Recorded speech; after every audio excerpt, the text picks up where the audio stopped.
আসসালামু আলাইকুম। আমি শেফ লিজা আবারও চলে আসলাম নতুন আরো একটু রেসিপি নিয়ে। আজকে তৈরি করে দেখাবো প্রফেশনাল ভাবে ফালুদা প্রিমিক্স। আর আজকের এই রেসিপিটা কিন্তু আমার পেইড কোর্সের একটা রেসিপি। যেটা আমি ফ্রিতে দেখিয়েছি শুধুমাত্র তাদের কথা চিন্তা করে যারা আসলে টাকা দিয়ে কোর্স করতে পারে না কিন্তু ঘরে বসে নিজে কিছু করে স্বাবলম্বী হতে চায়।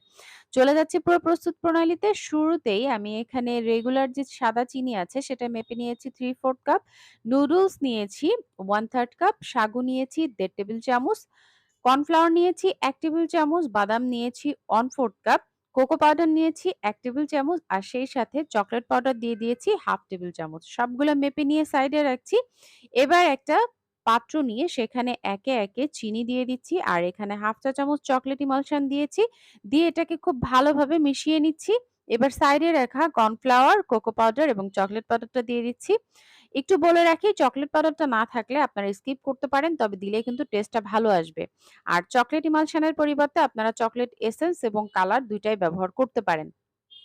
পুনরায় এটাকে খুব ভালোভাবে মিশিয়ে নিয়ে একটা জিপলক ব্যাগ নিয়ে তার মধ্যে এই মিশ্রণটা ঢেলে দিচ্ছি। আমাদের ফালুদা প্রেমিক্স কিন্তু প্রায় তৈরি হয়ে গিয়েছে। এবার এখানে একে, একে সাগু, সাইডে রাখা নুডলস এবং আমাদের বাদামটা আমরা দিয়ে দিচ্ছি। এবার এটাকে সবকিছু একটার মধ্যে দিয়ে আমি এটাকে সাইড করছি। দেখতে পাচ্ছেন একদম ঠিক দোকান থেকে কিনে আনা ফালুদা প্রেমিক্স কিন্তু প্রায় রেডি হয়ে গিয়েছে। এখন আমরা জেলোটা রেডি করব। জেলিটা রেডি করার জন্য আমি এখানে চিনি নিয়ে নিয়েছি ১.৫ টেবিল চামচ এবং সেই সাথে জেলাটিন নিয়ে নিয়েছি ১ চা চামচ প্লাস 1/2 চা চামচ। মোট ১.৫ চা চামচ পরিমাণ আমি এখানে জেলাটিনটা ব্যবহার করেছি। একটা ছোট ব্যাগের মধ্যে এটাকেও আবার ঢেলে নিচ্ছি। নিয়ে আবার এটাকে সুন্দর করে র‍্যাপ করে জিপলক ব্যাগের মধ্যে দিয়ে দিচ্ছি। তৈরি হয়ে গেল আমাদের চকলেট ফালুদা প্রিমিক্স। আমি এবার এটাকে সাইড করছি। চলে যাচ্ছি অরেঞ্জ ফালুদা প্রিমিক্স তৈরির জন্য আমি এখানে পুনরায় কিছু উপকরণ মেপে নিয়েছি। 3/4 কাপ চিনি নিয়ে নিয়েছি, ১ টেবিল প্লাস ১ চা চামচ পরিমাণ কর্নফ্লাওয়ার, 1/4 কাপ বাদাম কুচি, 1/3 কাপ নুডলস এবং সাগু নিয়ে নিয়েছি ১.৫ টেবিল চামচ। সবকিছু নিয়ে সাইডে রাখছি আর একটা বাটি নিয়ে পুনরায় আমি এখানে চিনি আর সেই সাথে 1/2 টি স্পুনের মতো অরেঞ্জ ইমালশন দিয়ে দিচ্ছি। সেম ভাবে অরেঞ্জ ইমালশনের পরিবর্তে আপনারা চাইলে অরেঞ্জ এসেন্স এবং কালার এড করতে পারেন। আমি এখানে কয়েক ফোঁটা ইয়েলো ফুড কালার এড করে দিয়েছি। পুনরায় আমি এটাকে খুব ভালোভাবে মিশিয়ে সাইডে রাখা কর্নফ্লাওয়ারটা দিয়ে দিচ্ছি। আবারও এটাকে মিশিয়ে নিচ্ছি। খুব ভালোভাবে মেশানো হয়ে গেলে পুনরায় একটা জিপলক ব্যাগ নিয়ে আমি এই মিশ্রণটা জিপলক ব্যাগের মধ্যে ঢেলে দিচ্ছি। আর হ্যাঁ, বলে রাখি ঠিক এভাবে কিন্তু বিভিন্ন ধরনের বিভিন্ন ফ্লেভারের আপনারা ফালুদা প্রেমিক্স তৈরি করতে পারেন। এবার এখানে নুডলস দিয়ে দিচ্ছি আর সেই সাথে সাগু এড করে দিচ্ছি। বাদাম কুচি দিয়ে দিচ্ছি।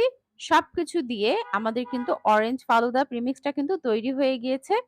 আর আমি আজকে অরেঞ্জ ফালুদা প্রিমিক্স তৈরি করেছি। সেম ভাবে আপনারা lemon falooda premix, blueberry falooda premix এবং চাইলে যেকোনো ফ্লেভারের, আবারও বলছি, যেকোনো ফ্লেভারের আপনারা ফালুদা প্রিমিক্সটা তৈরি করতে পারেন। তৈরি হয়ে গেল ফালুদা প্রিমিক্স। এবার ভেতরের যে জেলাটিন আছে সেটা তৈরি করে নিচ্ছি। আমরা জেলো তৈরি করার জন্য এখানে সেম ভাবে জেলাটিন মেপে নিয়েছি ১.৫ চা চামচ, চিনি নিয়েছি ১.৫ টেবিল চামচ। আর এখানে দিয়ে দিচ্ছি রেড ফুড কালার। একটু বলে রাখি রেড ফুড কালার দিয়ে এটাকে খুব ভালোভাবে মিশিয়ে আবারও প্যাক করে নিচ্ছি।